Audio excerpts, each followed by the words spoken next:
Raising teens is hard. And honestly, nobody really prepares you for it. But I'm really close with both of my daughters, 14 and 19, and they are completely different. So I want to share the 5 things that I did that actually work in real life. Not perfect parenting, just real. When they were little, I was pretty strict. I was the disciplinarian. When they did something wrong, like hit their sister, acting up in a restaurant, I took them out. I'm like, you're not going to stay in that restaurant. But as I grew up, I shifted my parenting style because they're now young adults. So let's jump into how I parent successfully with my teens. I really try to say yes as much as I can, especially when they're being honest with me.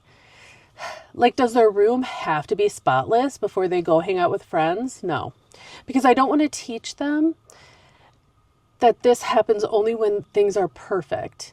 Instead, I want them to learn balance. You can have responsibilities and still enjoy your life. But here's the big one. I don't attach a million conditions. Not a yes, but only if you do this and this and this first. Because what happens? They stop asking. And when they stop asking, they stop including you. I'd rather have a slightly messy room, but a kid that still comes to me and shares with me. Next is make cleaning days fun. That's my next one. We do what I call fun cleaning days. I know that sounds like an oxymoron, but hear me out. I pick a day ahead of time, like next Saturday, for instance, cleaning. And they know about it. It's not random, but it's expected. And I set it a time limit for like 2 to 3 hours. And the key, they control the vibe. They pick the music, loud, whatever, we're dancing, laughing. But what I don't want is cleaning to feel like a punishment. It's just part of life. And honestly, these are the moments that they're going to remember, not the lectures, but the energy.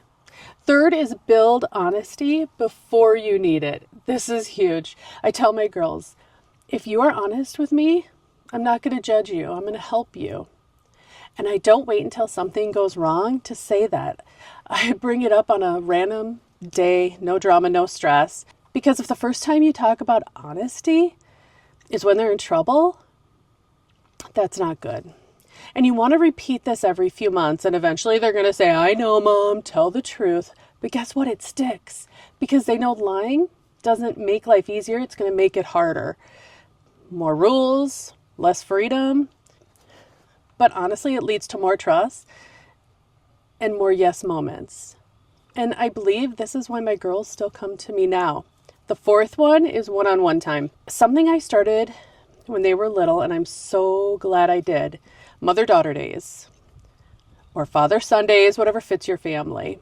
But we do it about every 6 months, and they get to choose. One rule, no heavy talks. This isn't the time to talk about grades, behavior, or anything stressful. It's just fun. Maybe it's a park with some ice cream. Maybe it's just walking around Target. If you don't have the money, have them start a list of their wants that they want for like their birthday or a holiday. And it's really going to help us too, because I can start shopping early for these things, you know? There's a bug. But what it does is it does make them feel seen. The fifth one is teaching real life skills early. Credit cards, debit cards, saving, because nobody really teaches it. So around 15, I think it's good for them to get a job, some sort of income, whether it's babysitting or yard work, part-time job, or even helping you at home. But have them save part of it, not all of it. They should still be able to enjoy it, but saving becomes a normal part of life.